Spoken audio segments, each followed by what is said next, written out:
مذہب کا ایک ہے جس کو یہ شہید پنجم کہتے ہیں کہ جی ہمارا 5واں شہید ہے.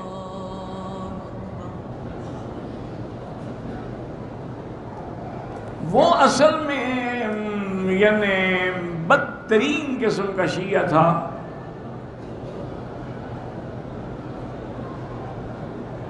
لیکن اس زمانے میں بادشاہ جو ہے وہ نور جہاں ملکہ کے قبضے میں تھا اور وہ اس کا استاد تھا. اس نے کسی طریقے سے بادشاہ کو کہا کہ میرا استاد ہے وہ آنا چاہتا ہے. انہوں نے کہا بالکل بلائیں، کیونکہ وہ اکبر تو خود بھی لادین آدمی تھا نا،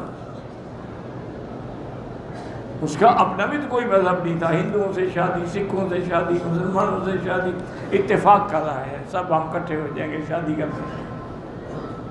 ہر مذہب سے ہمارا، انہوں نے اپنا دین اکبری ایجاد کیا. اور وہ بنانے والے کون تھے؟ وہ بنانے والے دونوں بھائی تھے، فیضی اور اس کا بھائی. یہ دونوں شیعہ تھے بدترین، لیکن ایک ذرا معتدل تھا، ایک کٹر شیعہ.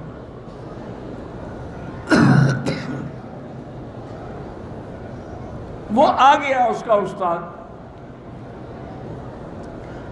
اب اس نے سب سے پہلے تو اپنے پاؤں جمائے نا جی، کیبنٹ میں اور ممبران میں اور بڑے بڑے لوگوں سے تعلق رکھا. جب اس نے دیکھا کہ اب میں مضبوط ہو گیا ہوں، اب مجھ پر کوئی ہاتھ نہیں ڈال سکتا ہے، تو اس نے ایک شعر کہا تھا جس کا مطلب یہ تھا کہ مجھے اپنی عمر سے بھی اس لیے نفرت ہے کہ اس میں بھی عمر کا نام آتا ہے. بھئی تمہاری عمر کتنی ہے؟ نام تو پھر عمر کا آ گیا نا.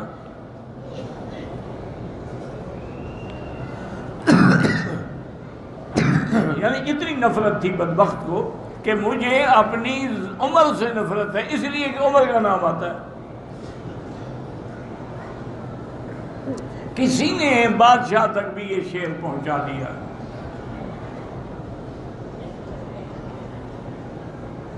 بادشاہ تک جب یہ شعر پہنچا تو بادشاہ نے حکم دیا کہ اس کو کل دربار میں پیش کیا جائے. اس کو تو کوئی سوچ ہی نہیں تھی نا، بادشاہ میرا کیا بگاڑ سکتا ہے جب نور جہاں میرے ساتھ ہے، اور وہ تو فیصلے نہیں کر سکتا جب تک نور جہاں کندھے پہ ہاتھ نہ رکھے. بادشاہ نے اس سے پوچھا کہ علامہ صاحب اب یہ بتائیں یہ شعر آپ کا ہے، اور سوچ کے سمجھ کے جواب دینا. جب سوال جواب شروع ہوئے نا تو نور جہاں نے پیچھے سے کوشش کی بادشاہ کے جبے کو کھینچنے کی کہ کیا کر رہے ہو. اس نے کہا کہ ہاں میں نے یہ شعر کہا ہے. بادشاہ نے کہا پھر سوچ لو.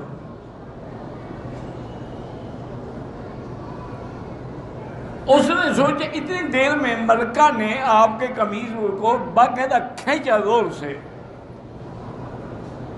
تو بادشاہ نے وہیں بیٹھے بیٹھے پیچھے دیکھا بھی نہیں، جلدی سے اپنا الٹا ہاتھ مارا بیگم کو اور کہا کہ جان من جان دادم ایمان نہ دادم.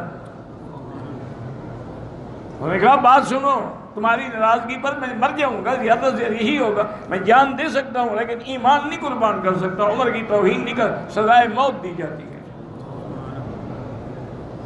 اس کو باقاعدہ سزائے موت دی گئی، وہ ان کا شہید پنجم ہو گیا. تو یہ بدبخت قوم ایسی ہے کہ یہ ہمیشہ کسی نہ کسی، اس لیے ان کو سیدنا عمر سے نفرت ہے. من مكة حبيبي نور سطع المدينة